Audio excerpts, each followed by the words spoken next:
In case you missed it, you're allowed to be hot, smart, and rich. So let's get into it. We're rolling. Hi, I'm here. Okay. Many of you may recognize Courtney Reum from being on the Skinny Confidential twice now, but buckle up because as much as we're going to talk about business and investing today, we're also going to be introducing my boyfriend and covering his relationship with money, family, politics, his passion, football, his pop culture's most controversial takes, and our relationship. So Courtney Reum, are you ready to get hot, smart, rich? Yeah, that's a lot. I'm excited for it. I actually don't think we're going to get through everything today, but people are very interested in you. They're very interested in us. So we'll get through what we can, and then maybe you'll come on for another episode. I would love to run it back. Okay. I am very nervous, excited, which you can obviously tell you're laughing already. Yes. But that's the emotion I felt the most since I met you. Do you want to take it away with how we met? Okay, I think I will harken back to August 2023. A mutual friend of ours, are we naming him? Yeah. His name's Patrick. He said, I have someone I want to introduce you to. And I said, okay, great. And then he was like, well, she's still engaged, but like, don't worry about that. Don't get caught up in that. And I was like, okay, well, whatever. And then I didn't hear much about it until January 2024, where he put us on text. Mm-hmm. We started to text very much in earnest. Wouldn't really say there was a whole lot of flow or momentum. I was getting more confirmation numbers for like restaurant reservations or like, like dental appointments than I was getting responses from you. But we persisted a little bit. Mm-hmm. And we ended up meeting up in March, middle of March, at a borderline work event, Natural Products Expo, like the Super Bowl of Whole Foods, kind of Erewhon type brands. Mm-hmm. It was your sister was there, so she got to witness it. Yeah. And it was just a very effortless, easy chat. But I was also, trade shows, you're walking the floor, doing 1,000 things at once. You're exhausted. You're exhausted. You're not in the right headspace. I was like a month away from leaving the country for a while, which I know we're going to talk about. So we saw each other next week. We were supposed to play tennis and have sushi. And probably wise move by your part. You kind of all of a sudden either had an injury or some kind of complication. I couldn't book the court. It filled up already. Yeah, you couldn't book the court. I was like, that's so weird. I have access to the same courts and it looks like they're wide open. But okay, you couldn't do tennis and sushi, so we just opted for sushi. Did you ever think that you would meet your person at a work event? No, definitely not. I used to go to that trade show and be like, oh yeah, I'll meet this like earth-friendly, beautiful, whatever. And in 15 years of going, I never met one person I was interested in. Just like I went through a phase where I did triathlons. I was like, oh, I'll meet someone here who's like a triathlete and we'll have all this in common. Never once met someone there. So you are in this period of your life where you've achieved so much, you focus so much on your career. And I think I got so many people inbound being like, I know Courtney through the Skinny Confidential. And you always said like your number 1 to 4 priorities were not having a relationship that was like a true partnership. What do you think shifted since the time that you've met me? Or was that like going back last year, was that always something at the forefront of your mind where it's like, now is the time I want to really try to find somebody? I think I learned that whatever's 4th and 5th on my priority list, I haven't gotten to some of those big things for, I guess, now decades. But what's 1, 2, and 3 on my list, I tend to be really good at. And so I was like, I won't really say relationship. I mean, I've dated and had girlfriends, but I mean, the relationship or partnership with a capital P kind of took a back seat because I was working 100 hours a week at Goldman Sachs. And then I was living outside the country. And then I was starting my first businesses. And it wasn't the intentional plan, but I think as time goes on, you realize it's definitely, of course, partly the other person and having a real partner, and then it's partly yourself. And there was a lot of myself stuff that I had to get more comfortable with. So it really took probably until my dad passing away, which was 6.5 years ago, for me to, I think, just kind of get shook and woken up. And by the way, the backdrop is my parents who were married for 50 years, my grandparents who were married 59 on one side, 66 on the other. All of them gave me the advice you think would be opposite once you hear that, which is take your time, no rush. We got lucky. It's a different time. So you're always like, oh yeah, tomorrow. That's definitely on my list for tomorrow. It's definitely in the 5-year plan, not the 1-year plan. And then something like, your dad and best friend and oldest friend passing away really suddenly makes you go, wow, tomorrow is not so guaranteed as I thought. I better make sure I'm, as Clayton Christensen says, we all have this one precious life. What do you intend to do with it? I think that kind of shook up the order of operations. Yeah. I think for me, it's like very different, but similar in a lot of ways. Like I obviously rushed into situations that didn't end up working out for me, which I think when you're a woman and you're getting into like your late 20s, your early 30s, you're like, I figured my life would look so different than it does right now. And I think what was so different about you and me from the beginning is like I knew exactly who I was as a whole person before I was like looking to make somebody else my other half.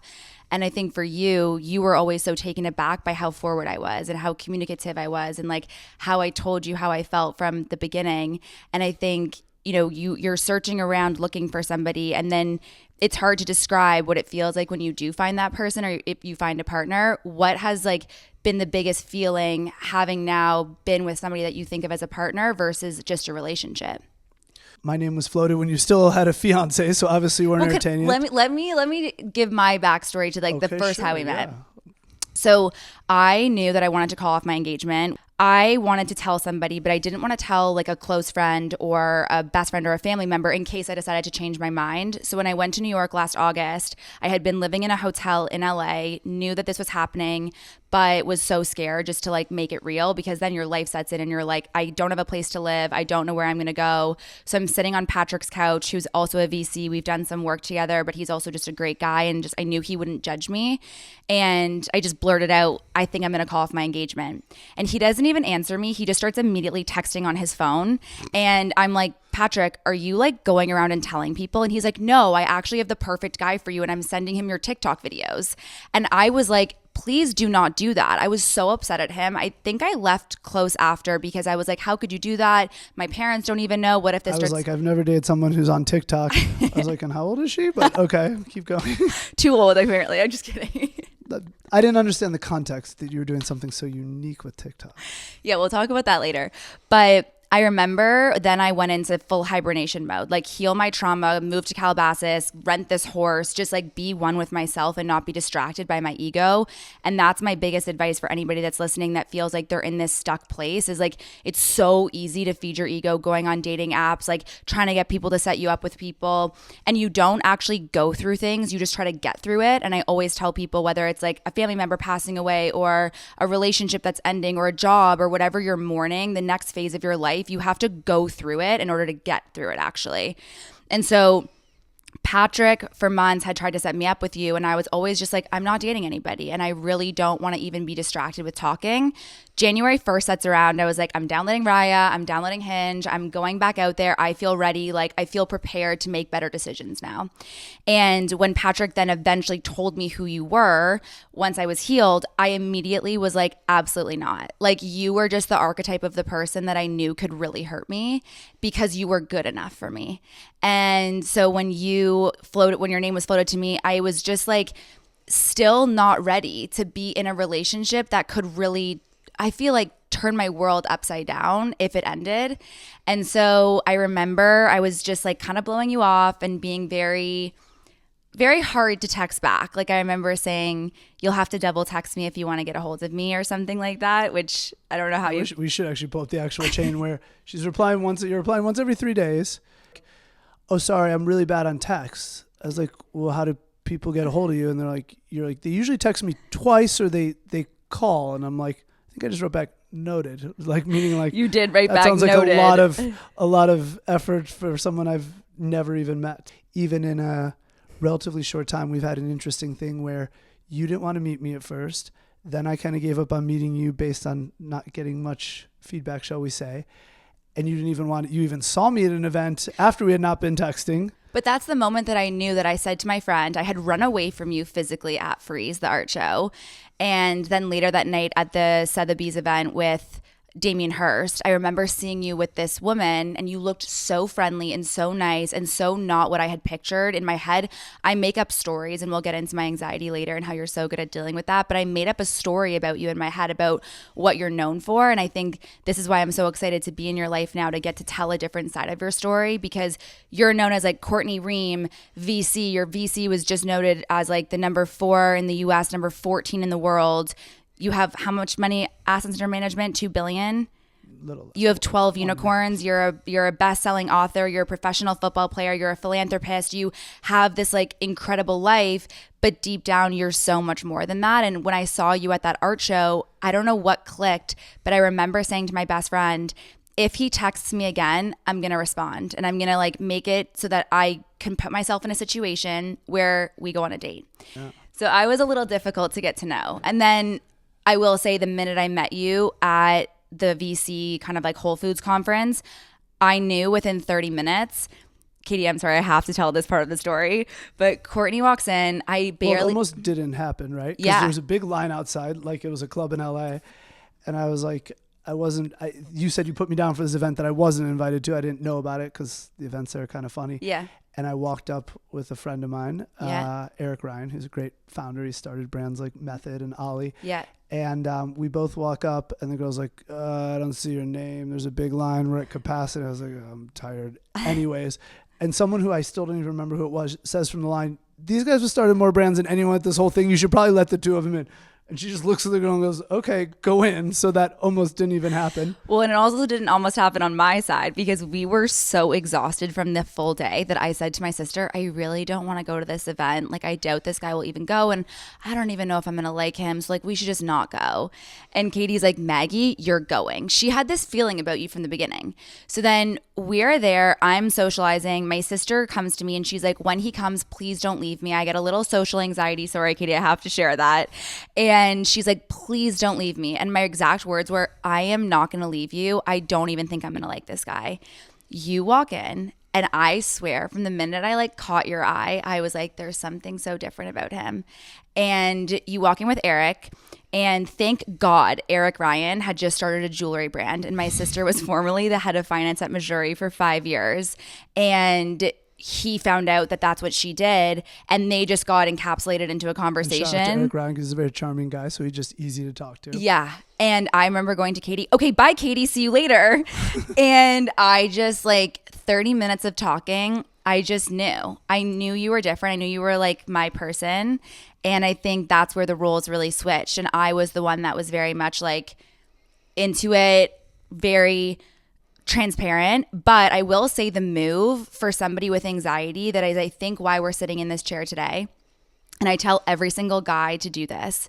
If they really like a girl, what you did every single time we left each other was you would ask me to pull out my phone, pull out my calendar, and you would book a date in my calendar for the next week every single time we finished a date. So you did it at the conference where you were like, you're the busiest person ever. I can't get a hold of you. And that's saying a lot coming from me. When are you free next week? And we made a date right then. And not just with my anxiety. I never questioned us. I never had to go to my friends and be like, what does his text message mean? Does he like me? Should I text him first? And I was able to be myself throughout the whole thing, where I would like, my personality, is like, I'll say thank you after a date. I'm super just like grateful for everything that we've done. But I would have second guessed that, being like, is that going to come on too strong? Or is he going to think that that's a lot? And now what do you think? Am I a lot? Yes, as we say, you are definitely a lot, but I really love all of you a lot, and it's well worth it, but it's a lot. And remember when we watched that show, what's it called? Nobody Wants This. And there's that scene where I was like, you need to watch this scene, because my whole life, I think this is where it's actually interesting for a lot of women. We're in this like dating crisis, because when you love your life and you're full on and you have a career and you have friends and you have your health and wellness and you have this life where it's like big and full, it's really hard to find somebody who can not only match that, but like celebrate it. And in my previous relationships, I've been with people who see my light and try to dim it because they're worried for whatever reason that it makes them less than, or I'm going to leave them. And it's actually a self-fulfilling prophecy, because then I do feel like I'm not getting somebody to shine my light bigger. And I remember when that scene came on and I had watched the first few episodes without you at the beginning, I was like, you need to watch this scene where she's turning around and she's like, I'm afraid that you're going to think that I'm a lot and that like you're one day going to leave me. And I remember you literally after that scene turned to me and you were like, you're the same way. Like, you are a lot, but I love your allotness. And I honestly think that's another reason why we're sitting here today.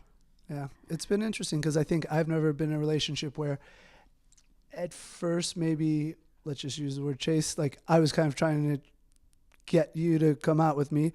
Then you were really interested, so I pulled back, was doing other things, getting ready to leave town. Then it kind of turned when we met. I, of course, wasn't not interested, but I think my head was just other places and everything else. So you did a good job of, I made plans because I obviously saw something there, but then you kind of were very quick to like point out things that I probably wasn't even focused on or noticing at the time. And we were kind of staggering for a while, and now it's gotten to a place where it's caught up and we're on the same page. And it still feels like in my heart, like it's still the same nervous energy that you give me every single day. And I think I was just gone for 3 days and you came back and you were so nervous yesterday. But I think it's also, this is one of the things that we talk about a lot as women is like masculine and feminine energy. And what's so interesting for you is like, you don't really see the side of me that's very masculine in the way that I do work. It's like, even my sister this morning, she's like, the way you speak to me, Maggie, is like really insulting. Like I'm doing my best here. And like, you know, I had to like take a step back and be like, I'm really sorry. Like, I don't mean to take things out on you. I'm super direct and very like, with work, I know what I'm doing most of the day, especially with people around me, that I can just like execute and go and like make hard decisions. But with you, you know, I was so tired of doing that in my personal life. Like I was so tired of leading every single thing. And you've put me into this place of like feminine energy in a way where I still feel like I'm being 1000% myself, but I now have this like masculine force in my life where it doesn't feel like I have to wear armor every single day. And I think that's something I do work on in therapy all the time, is like really taking off the armor, because it's like you and I are a team and we're like trying to do everything together. But I remember when, you know, my little fantasy, because I've never been obsessed with celebrities, I've always been obsessed with like CEOs, is I would be like, I really want like a Matt Kaplan to my Alex Cooper, or a Jens Gred to my Emma Grede. I don't even know how to say their last name. But that, when I first brought it up to you, you were like, that's not at all what I pictured nor wanted. And like, I think especially because Matt Kaplan went to my alma mater, Columbia. Shout out to Columbia. And is like younger than me and a few other things. But I think it's just like the dynamic, you know, the idea, yes. The idea. Why was that something you didn't think that you wanted? And what are your thoughts on it now? I love my life. I hope everyone listening loves their life. Each to their own. We're all only have one life. And I love my life so much that there's not much that could be better. And the main thing, really the only thing that could be better, is like having real partnership and like a lasting love. And it's probably the one decision left in my life that if I get it right, what's already an amazing life becomes even better. And if you get it wrong, life gets complicated. And you know, certain things that I was focused on 10, 15, 20 years ago, money or material things, or what we call for Hoffman process, the do be have cycle. Like I'm kind of finally past all that, which is great. I had to kind of do it to get past it. But I think that I'd like to think I'm just being selective, but I'm sure there's something between picky, selective, and overly precious. And so sometimes you don't know what it is until you've actually experienced it. And I've started to experience it with you. I love you. Laughs awkwardly. You touched on something that I really want to talk about, which is your relationship with money, because it is one of the things I think that is one of the reasons I'm so drawn to you, because I grew up in a very privileged situation, but I also had my first job at 14. And like my parents never made it an option for us to move home after college. It was like, you're out, you're, what my dad would say, like off the payroll, do everything yourself. And so I think let's maybe give the listeners like a little bit of background. I mentioned you have 12 unicorns, you run a $2 billion or assets under management venture capital fund, but can you just give a little bit of like a background to your professional career? And then I really want to like springboard that into how you think and treat money. It's so funny because I think one of the biggest shifts in my life, again, after my dad passed away, was there's an author I loved called David Brooks. One of his books is called The Road to Character. His dichotomy is more along the lines of most of us spend a lot of our life chasing resume virtues. And I definitely had, I went to 2 Ivy League schools. I worked at Goldman Sachs. I did this, I did that. You're like who I make fun of on TikTok. Right. So those are resume virtues, and those have served me well. And I am proud of those. But that's really different than a eulogy virtue. And so he says resume virtues versus eulogy virtues. And eulogy virtues are, yeah, it's great to be a best-selling author, but is that really going to be brought up at your eulogy or whatever life coaching exercise? Who's coming to your 80th birthday party and who's around there? What are they going to be like? Remember when 50 years ago you were a best-selling author? I'm like, actually, I don't remember that. I think it's worth mentioning that because it informs Evan's relationship with something like money. I grew up in Chicago. Midwest is very different than LA, and I love LA, but thank goodness I didn't grow up here. Thank goodness I didn't go to Beverly Hills High School or whatever else. So started at Goldman Sachs, did investment banking, worked on But wait, you totally missed the part where you were actually a model. Yeah, weirdly, that's not on my LinkedIn or But my work resume. Can we talk about that?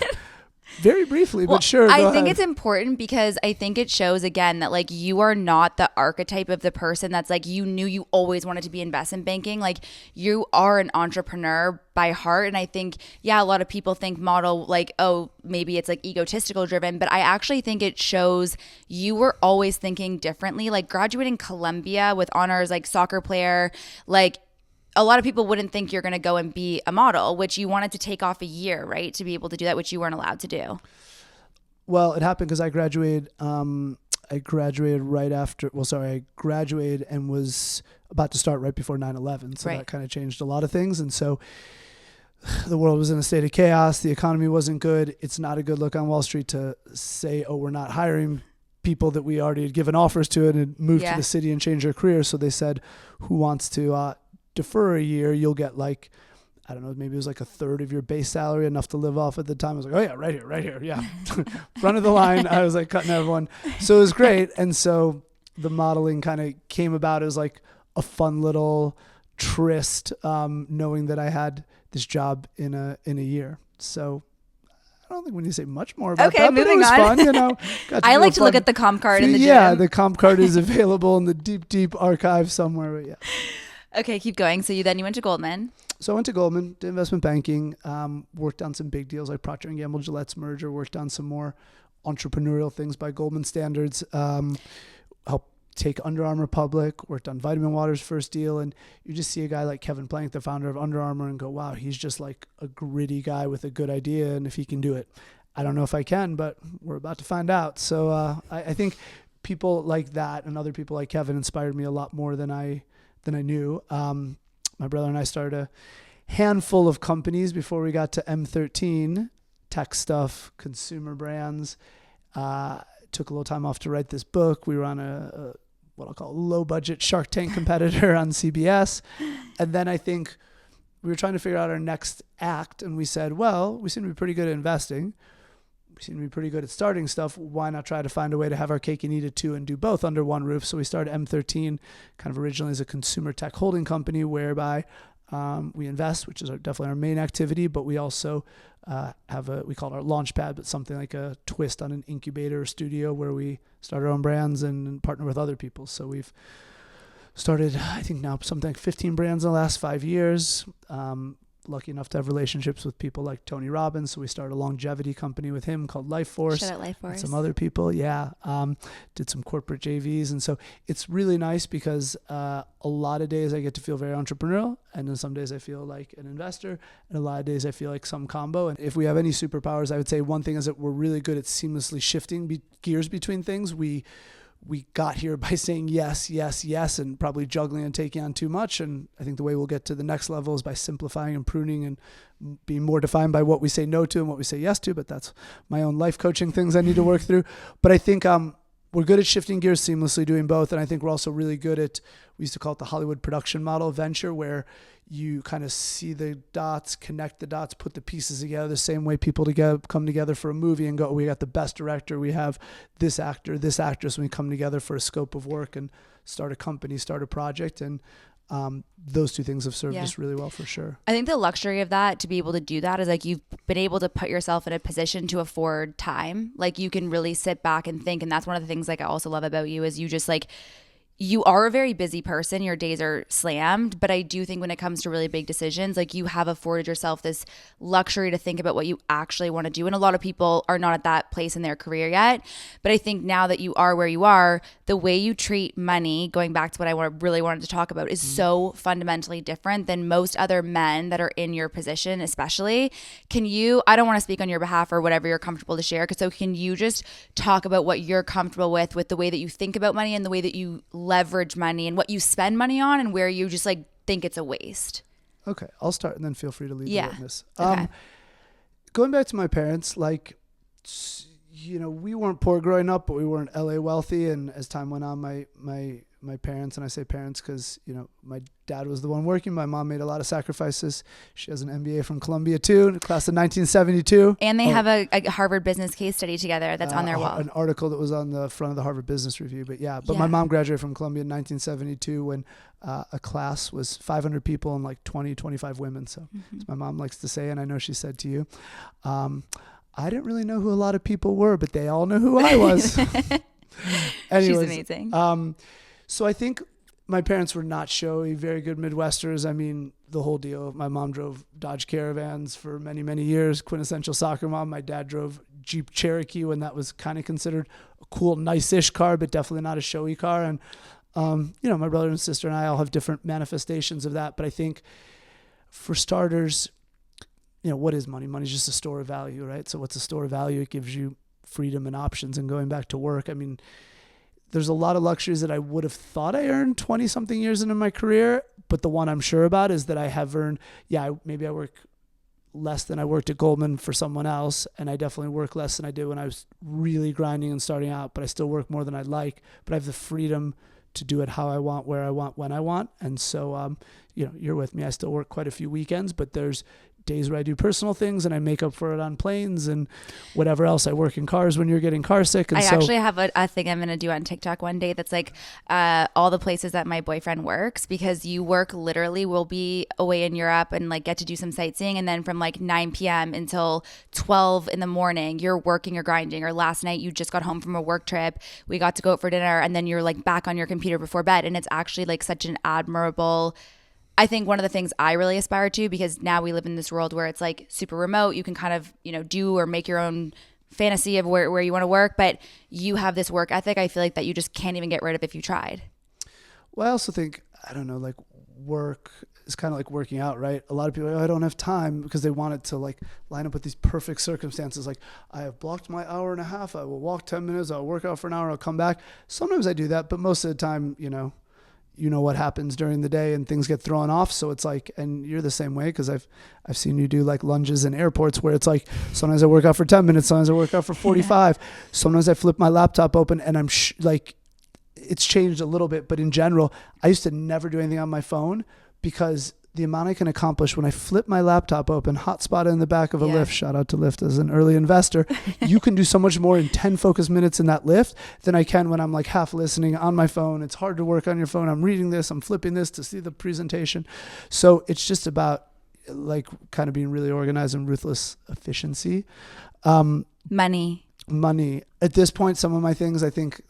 Okay, let's just call it what it is. Wait, let me hold on. Like, I'm going to say one thing. Okay. At this age, I think psychology would say I can probably not change my mindset, but I'm just super value oriented. So yes. I can spend what to most people an ungodly sum and not blink an eye, and I will throw down with someone over $7 if I didn't reap the value from it. Yeah. And it's I think overwhelmingly a good quality, but sometimes I'll do something and you haven't really questioned me on it, but other people, when they see it, they're like, it's $12. I was like, but that's like not even $1 of value, and I'm not, I love that about you though. And also I remember the first date that we went on, I'm wearing heels and he pulls, we were going to Sasaboon, is that how you say it? Dyslexia problems. Yeah. Mm-hmm. You were actually the person that told me to like be really upfront about my dyslexia, and thank God I did, because now I just feel like a weight has been lifted off my chest. But that's great. I don't know how you did it before, because you didn't know. Now it's like so endearing and cute. I didn't, but I wasn't sure if it was like the Canadian accent or something. I was giving you the benefit of that. But so we're walking to Sasaboon, and I remember you looked so hot. You were wearing my favorite outfit of yours, and you're wearing Prada sneakers, yeah. And we're walking from the street, and you're like, one thing about me, I don't pay for valet. And I was like, that's so hot. Oh yeah. Yeah. And I just think the way like you think about money, and I know a lot of, I also fall victim to this. Like, we live in this world of materialism and consumption, and like, I want an Hermes bag so freaking badly. You've seen me get rejected from how many Hermes stores by now? Dozens. And even if I could get you, which I may or may not be able to do, I don't even think I'd want to, because it's like, I think it would take away some of the adventure. And I would be okay if you got me an Hermes. I think it's really humbling to get rejected from Hermes and like. But wasn't that one of the things that you love about me? Cities. Because I was like, I would just go and get rejected and be like, it doesn't matter. It doesn't matter. Like, a lot of people I feel like would be embarrassed by that. But for me, it was like, it's just a learning experience, rejection therapy. But anyway, you fly economy. And you have a very big thing on like, if we're traveling in the US, it's not a red eye, we're not going to India. Like, why would I spend my money on traveling first class? And I have so many friends, and even myself included, like I value that comfort or that time or just different things. And so I'm trying to really understand for the people that are starting off the new year, and this is a huge theme already on TikTok of like, how do I get my finances in order, and how do I think about money, and how do I not fall victim to these hauls and all these things that I need to buy? You are the blueprint of being able to like now have the money to do whatever you want, but you choose to spend it in a way where it's just so different than how the world has crafted us to be. Like, why and how is that? I think it's just being really true to like what lights you up, you know? And I think maybe even compared to my brother and sister, like if retail therapy works for them, great. I never have. You've been around me. Like I've actually done probably more shopping with you than I ever do. And still, I don't think a lot, but it's also like, what brings you joy and where do you derive value? I mean, just yesterday I was flying back from Texas, and it's like I was flying back with a bunch of my employees. I do think it sets a good example, you know, leading from the front, sitting in economy. Yeah. It wasn't my plan, or maybe in that case, leading from the back, just like Mitt Romney does. I hope he does it for the right reasons, but even if he doesn't, he's a tall dude. He's taller than I am, and he still sits in the back when he's going to Congress meetings and gets heckled and all that stuff. And I think I always view it as like, none of these things are infinite. So it's like, if you fly in general, even when as Tim Ferriss once told me, you know, when you have no money, you have to prioritize your money over your time. And once you get some money, then you should prioritize your time over your money. Okay, wait, there's so many other things I want to touch on. And I know we just hit like the 30-ish minute mark. Where do you want to go from here? You said something about politics, which I would love to talk about, but we don't have to. A little bit more about where you do find joy, soccer. I think that's so cool, and I really want to talk about too. So where do you want to go from here? Well, this is kind of like a first date with your audience, so we probably shouldn't talk religion and politics. I would love to. He voted for Kamala Harris. Yeah. Yeah. Anyway, I voted for democracy, and you know, I like the United States. I like this planet we live on, and I'd like to stay here. So yeah, I voted for stability. Well, this is actually a tip that I have for brand building. This is something I think that's really important to do when you're first building is like you need to make your values. Brands are people, and so like what consumers don't like is feeling like you are somebody that you're not, and then one day when you feel like you can now talk about politics, you're gonna come out with a stance that people are like, wait, what? Like you're a Kamala supporter, you're a Trump supporter. It's like be known who you are from the beginning. And I think that's what the whole goal of Hot Smart Rich is, and why it resonates with people is like, I am not here to pretend. I am not here to be somebody that I'm not. Like that's one of the reasons I love you is like you are so for democracy, for women. Like you've been a champion of like the underdog, I feel like, for so long for the greater good of America. So regardless if it's like the first date with the audience or not, I want them to know who you are and like the reasons that I love you. And the people that aren't here for that, it's like, that's okay. Yeah. And I think for me, it's like the hardest thing about moving to the States truly was like, there isn't dialogue. There isn't this conversation where you can be like, I'm a Kamala supporter or a Trump supporter. And people are like, that's okay. Like, let's have a conversation. Yeah. I mean, I think it's mostly about, you know, so much of us are so hung up on being right. And I say that as someone that for years just wanted to be right. Now I just want to get to the best outcome. Generally, I try. That's what I aspire to, but it's certainly not 100%. But I also think it's like when someone's like, well, you voted this way or you said this, let's try to not make it about politics. But it's like, yeah, this is what I thought at that moment. And it's only fair to what people need to be better about saying, in my opinion, is I thought that at that moment, based on the information I had and where we're at in the world, and you're absolutely allowed to shift your point of view based on new information. The world's in a different place, whatever else. Can you walk people through your history with soccer, because you started super late, and then we'll touch a little bit on what you did a month after we met and how it went, because I think it's one of the most admirable things that I've seen somebody do that's reached your level of success. Thank you. Sure. Quick sip here. I'm always eating. The joke is in my company at every Zoom I'm eating, so can I just take one little bite? Yeah, and I actually think tell them how we actually bonded over Chomps when we first met. Yeah, so I'm obsessed with Chomps. It's one of my favorite brands. I take it everywhere because I'm celiac. It's the best travel snack. And I remember I think when we met at the conference, you maybe saw in my bag or something, but I had like 8 or 10 different Chomps. And then you were like, I was impressed, and I was like, this is a very special place in my heart. Yeah. So my very first game, and you have to know my dad, but he loved to tell this story later. We went to the first game, come off, and he's going, oh my God, my son is horrible. This is going to be it. But rather than go in everything he wanted to say, he said, let's just try and focus on 2 things. One, when you're out on the field, try to uncross your arms. Might help like you get near the ball or look a little more interested.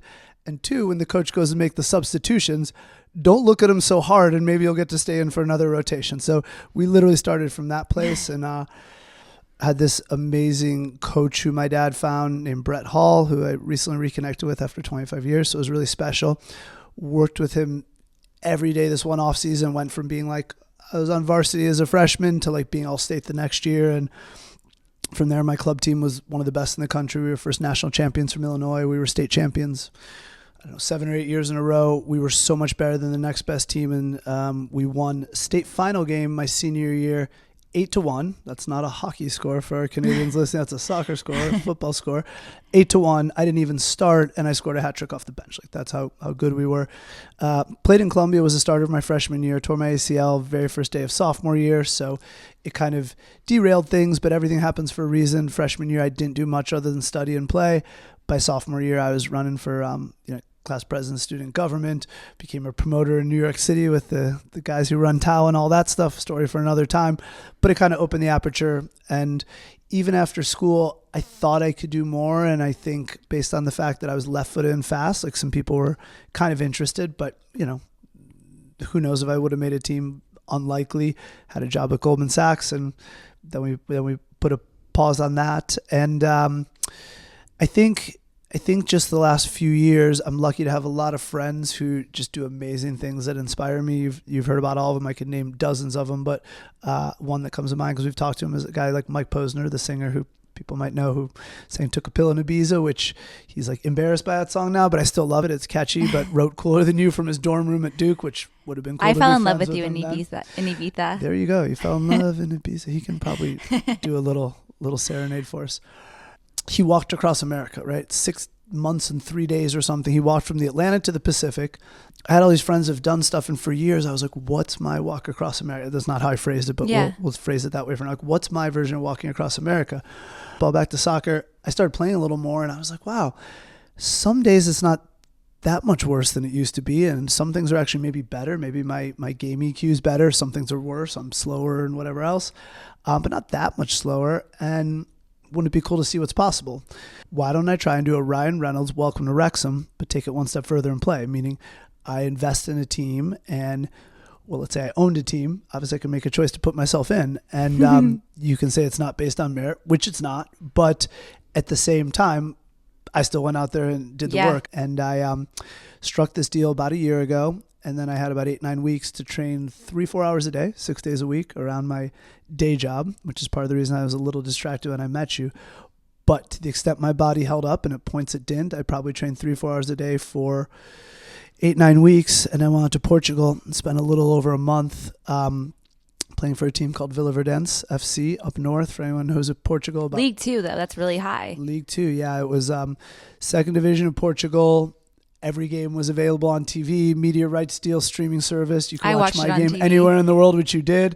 I think that was actually one of the moments, like when you sent me the clip of you wearing my jersey, watching the game, I was like, wow, like she's so supportive. She really feels like a partner, even though you were not my partner yet at the time. And just the whole experience of being there for a month, training every day, playing some games, didn't get hurt. Nothing went horribly wrong when I went into the game. Didn't even lose the ball once when I was in. I mean, the whole thing, I'm sure there's a way it could have gone a little better. Maybe if I scored a goal, it'd break the internet. But just as easy, I could have stepped, broke my ankle, and then been a meme on the internet. So, well, that's what I was going to say is like why I think even my dad messaged me as soon as he saw the front page of the Wall Street Journal. And not many people would ever do what you did. And like even for me starting this podcast, like I was saying in an episode before this, like once the stakes get higher, you're so afraid to fail, especially when it's public, right? And like you could have been made a laughing stock on the internet. And the last that you talked about this was when you were on the Skinny Confidential about to go. And yeah, a lot of people did say comments like, oh, well, you've bought your way onto this, or it's not based on merit. And it's like you did something that so many people are afraid to do. And I think for people listening to this that are starting off the year and are like, I want my big thing, or I'm not even a big thing, I just want the next thing for me, the next challenge. Like, how did you have to, or did you have to change your mindset towards like feeling nervous or feeling scared or putting yourself back into a position where it's like you could fail, especially with a stage that big? I just love pushing myself. I'm really competitive. I used to have a pretty healthy, but occasionally unhealthy competitive relationship with others. Now it's just nice to feel like it's mostly with myself, and it's just cool to, I had an opportunity that very few people would have, but I'm very proud of the fact that one, I made my own opportunity. I think so many people underestimate, figure out what your unfair advantages are, make your own luck, create your own luck, carpe diem, whatever cliche phrase you want to use. And so I made my own luck, but I put in the work. Like I put in those 3-4 hours a day. And I think just most people underestimate what they're capable of. And for sure, if I go scroll the comments on my Instagram, just like when I scrolled the comments of when I wrote a book, that was really humbling because you read all the good reviews. And then someone was like, let's start from the bottom up. Like there was like a 2-star review that was like, when I narrated my book, it was like, sounds like a third grader stuttering through a book report. I think it was something like that. Then the 1-star review, which felt a little personal, was like, yeah, sounds like a third grader studying through a book report, ... that he didn't even write. And I just interject for a second about how, like, again, women that think that, like, you have to let the man make all the moves and, like, play this cool thing. I was not cool with you at all. Like, I got your book, I listened to you on audiobook, I would like text you, be like, this is my favorite part, or this like made me feel really close to you when you started talking about your dad. And I would love to hear, because I've actually never asked you what that was like, because you've told me other stories of girls you had dated that you would like say, read my book, and they'd be like, I'm good. What was that like when somebody was like, I love what you're doing, I've researched you, I've put the effort in, like not played it cool at all? Well, like we've said to each other, I think effort is sexy, right? In all things. And it's a fine line. I mean, not that long ago, I don't think hopefully it never comes across as read my book. It's more like take an interest in the person you're interested in. Yeah. And there was someone that's, in the not too distant past where I remember, maybe it was how I came across, but however I came across, she basically felt like I was a narcissist by saying read my book. Even if I was saying read my book, she wanted to start something. I was like, this honestly, I think ask Linda Sellers. Right. So it's a fine line, but this is what it's about, like knowing someone and going, oh, he's not a narcissist. Hopefully it was just a suggestion. But I think the fact that you did that was, showed me that you were cared and you were interested. And so and very curious. And very curious. Curious would never be, curious doesn't do you justice, but it's a start. Okay. We're going to go into a little bit of rapid fire because we're coming to the end. Great. I want to do this series one day. Tiny things to get rich that I've learned from my boyfriend. And I want you to add to the list after I finish reading out what I've already learned from you. Okay. Always send the first follow-up after an intro and faster than you think. Always write down notes after a meeting so you know exactly what's happened with follow-ups. Be pleasantly persistent. What you say no to is more important than what you say yes to. And the last one is, without a good strategy, the best tactics in the world will take you nowhere.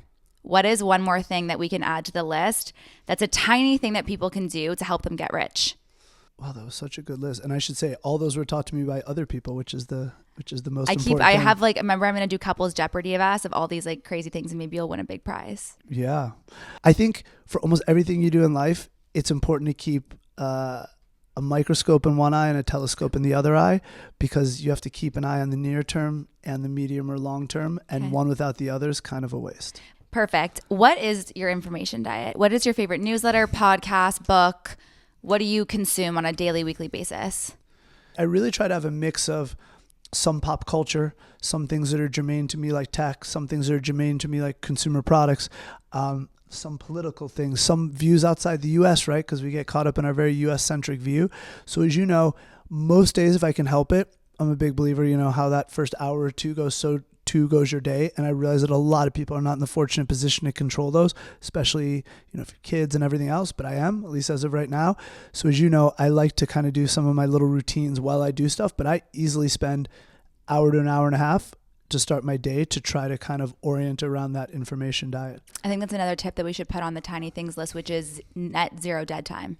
Net zero dead time is I like to do stuff like I'll hang upside down on my inversion thing in the morning while I read a certain newsletter. In front of red light. I stand in front of red lights while I read other ones. If I can, I go in my infrared sauna and cold plunge. And I totally acknowledge that not everyone has access to those, but whatever it is for you, you could go on a walk and maybe safely read something or listen to something. So it's not splitting your attention so much as like if you were having a conversation while you walk, listening to something, a phone call, or even with a coworker. Research shows that like actually the fact that you're moving while you do that stimulates a different part of creativity than most people have. Yeah. Great thinkers in history like Charles Darwin did almost every meeting while he walked. So it's things like that. That's even net like this zero morning. dead time. I cannot do a day. You know this. I love walking. And so today obviously there's so much going on this week. And I said, Katie, like my number one priority is getting out for a walk so I can be creative and just like be in the flow. And I think that's like a non-negotiable that I have. What's a non-negotiable that you have to be the most like hottest, smartest, richest version of Courtney Reum? Okay, how about if I say one? I want you to say one. I'll say one for you. For me, yeah. Can I go first? Yeah, I bet you're going to take mine, but go ahead. 8 hours of sleep. Oh, nailed it. All right, good work. I love you. Yeah, I was like, what do Jeff Bezos and I have in common? No, like you are not a fun person. I thought you were going to say that we both like to work out or oh, okay, no, not like hair, you, but yes. You are not a fun person if you don't have 8 hours of sleep. I was going to ask you a controversial opinion about somebody that I love, but what is your most controversial opinion? It's a shame that people sometimes sit on the fence. In general, it's good to have opinions. Doesn't mean you should voice all of them. Doesn't mean they should be so strongly held. But I think it's great when people have opinions. It's what makes the world go round. What is your coffee order? We ask everybody, but I can tell them because I make your coffee because you don't actually like coffee. But if you drink coffee, it is with macadamia nut milk. It is with creatine, a scoop of creatine, a scoop of protein powder, a little salt, and an espresso. Yeah, close enough. I've drank more coffee in the last 5 years than I have in the previous 40. I would say in the last like 6 months with me. Yeah, it's more just like a ritual. There's not many rituals as 70% of all people do, but as you know, I'm not really a coffee drinker. I barely drank it in college, barely drink it now. I'll tell you, for anyone listening, go in a sauna and a cold plunge. A cold plunge will wake you up better than any cup of coffee. But I'm happy to do it with you because it's a nice ritual, but sometimes you join me for a nice matcha. Yeah. Okay, I want to talk really quickly about your biggest red flags in business. What is your biggest red flag in business? Hubris, like excessive pride. I think that's the Greek translation.